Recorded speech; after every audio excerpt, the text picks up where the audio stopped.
Town दर्शन news, समाचार ही नहीं विचार भी। भाजपा नेता किरीट सोमैया ने दावा किया है कि राज्य में घुसपैठ का एक बड़ा रैकेट काम कर रहा है और 2 राजनीतिक नेता और 2 उग्रवादी संगठन इसका समर्थन कर रहे हैं। उन्होंने कहा कि कल्याण तालुका में 1250 बांग्लादेशी रोहिंग्याओं ने विभिन्न दस्तावेजों के जरिए आवेदन किए हैं। राज्य में बांग्लादेशी रोहिंग्याओं का मुद्दा उठाते हुए बीजेपी नेता किरीट सोमैया ने कल्याण के तहसीलदार सचिन शेजल से मुलाकात की, तब उन्होंने मीडिया से बात करते हुए यह दावा किया है। महाराष्ट्र में 2 लाख बांग्लादेशी रोहिंग्याओं को भारतीय बनाने की साजिश रची गई है। सोमैया ने इस समय बताया कि इसकी योजना लगभग 6 महीने पहले बनाई गई थी और कल्याण तालुका में लगभग 1250 आवेदन प्राप्त हुए हैं। इन 2 लाख में से 1,23,000 लोगों को भारत में जन्म प्रमाण पत्र दे दिया गया है और 19,000 लोगों के आवेदन को मंजूरी दे दी गई है, लेकिन इस साजिश का खुलासा होने के बाद इसे सस्पेंड कर दिया गया है।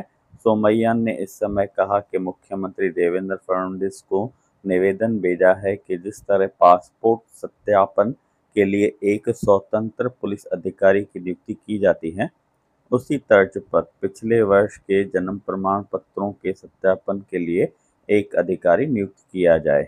साथ ही सोमैया ने यह भी कहा कि इन सभी साजिशों के पीछे एक बड़ा गिरोह काम कर रहा है और इसे हाल ही में हुए विधानसभा चुनाव के दौरान 2 राजनीतिक नेताओं, 2 उग्रवादी संगठनों और 2 बांग्लादेशी एजेंटों सहित 6 लोगों ने अंजाम दिया है। सोमैया ने यह भी बताया कि मालेगांव एपीएमसी के नाम का उपयोग करके 193 करोड़ रुपए निकाले गए और 50 करोड़ रुपए का इस्तेमाल इन घुसपैठियों के दस्तावेज तैयार करने के लिए किया गया है। इन सभी मामलों की जांच एटीएस द्वारा शुरू की जा रही है और प्रशासनिक संलिप्तता के मामले में मालेगांव के 2 तहसीलदारों को निलंबित कर दिया गया है और इन सभी तहसीलदारों को सभी आवेदन की दोबारा जांच करने का आदेश दिया गया है और उन्होंने मुख्यमंत्री देवेंद्र फडणवीस से इन 2 लाख घुसपैठियों के खिलाफ आपराधिक कार्रवाई करने का अनुरोध किया है। बांग्लादेशी रोहिंग्यांना भारतीय बनवण्याचं कटकारस्थान महाराष्ट्रात 6 महिन्यापूर्वी त्याची रचना करण्यात आली। कल्याण तालुक्यात असे 12.5 ते अर्धा आले आहेत। त्या संबंधी तहसीलदाराची विचारपूस चर्चा केली। एक मोठं कारस्थान 2 लाख बांग्लादेशी रोहिंग्यांना भारतात जन्माचं प्रमाणपत्र देण्यात 1,23,000 दिले। 19,000 मंजूर झाले होते, त्यांना स्थगित करण्यात आले आणि इथे जर सक्सेसफुल झाले असते तर पुढे काय झालं असतं। ठाणे जिल्ह्यात भिवंडीला मी जाऊन आलो, ठाण्याला जाऊन आलो। एकंदर महाराष्ट्रात आतापर्यंत 20 जिल्ह्यात या बांग्लादेशीच्या निमित्ताने माझे दौरे झालेले आहेत। मी मुख्यमंत्री देवेंद्र फडणवीस यांना धन्यवाद देतो।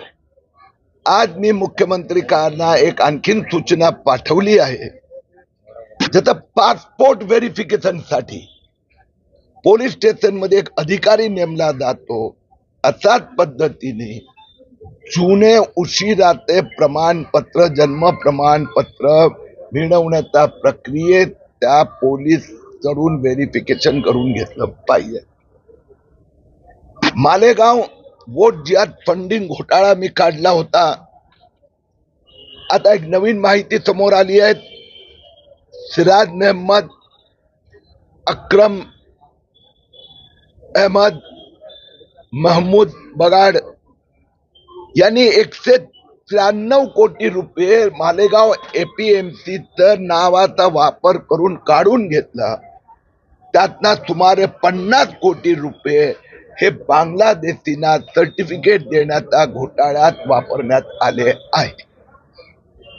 ओके साहेब, 7,000 मध्ये आधार कार्ड, पॅन कार्ड आणि सर्व भारतीय पुरावे दिले जातात। अशा दलालांवरती काही कारवाई होईल का? यासाठी काही आपला प्रयत्न असणार आहे का?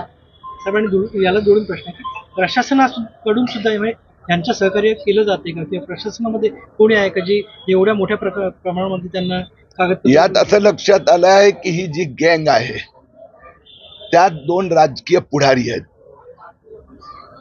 2 अतिरेकी संघटनांचे नेते आहेत आणि 2 बांगलादेशचे एजंट. या 6 लोकांनी मिळून हे षडयंत्र विधानसभा निवडणुकीच्या प्रचाराच्या काळात राबवलं. याची चौकशी ATSनी सुरू केली आहे. प्रशासनात जे तहसीलदार पातळीवर नायब तहसीलदार ज्यांनी मोठ्या प्रमाणात जिथे इन्व्हॉल्वमेंट झालेली आहे, तर मालेगावचे 2 तहसीलदारांना निलंबित करण्यात आलंय. अमरावतीत पण एका तहसीलदारची चौकशी सुरू आहे आणि या सगळ्या तहसीलदारांना आता निर्देश देण्यात आले आहे की सगळ्या अर्जांचं पुन्हा रिव्हेरिफिकेशन करा. माझी मागणी मुख्यमंत्री देवेंद्र फडणवीसकडे ही आहे की हे 2 लाख लोक ज्यांचा भारतात जन्म झाला नाही, त्यांच्याकडे कुठलाही कागद पुरावा नाही, बोगस कागदपत्र दिलेले आहेत, यांच्यावर फौजदारी कारवाई झाली पाहिजे. आणि याचा पाठपुरावा करण्यासाठी उद्या मी मालेगावला पोलीस स्टेशनला माझा तक्रारीची पाठपुरावा करण्यासाठी उद्या पुन्हा एकदा मालेगावला जाणार. ज्या लोकांनी बोगस फर्जी डॉक्युमेंट दिलेत त्या सगळ्या बांगलादेशी मुस्लिमच्या विरोधात FIR झालाच पाहिजे.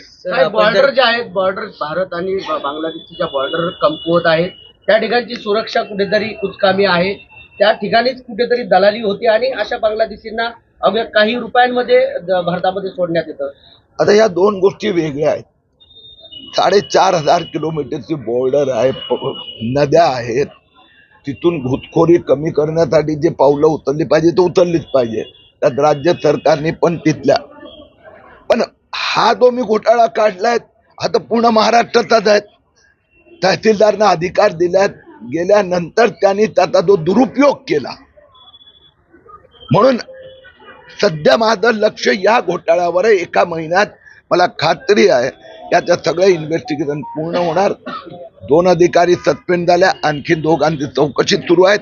आता ह्या जे बांगलादेशी घुसखोरवर खोटे डॉक्युमेंट दिले त्या संदर्भात फौजदारी कारवाई त्यांच्या विरोधात गुन्हा दाखल व्हावा यासाठी उद्या मी मालेगाव पोलीस स्टेशनला जाणार. टाउन दर्शन न्यूज, समाचार ही नहीं विचार भी.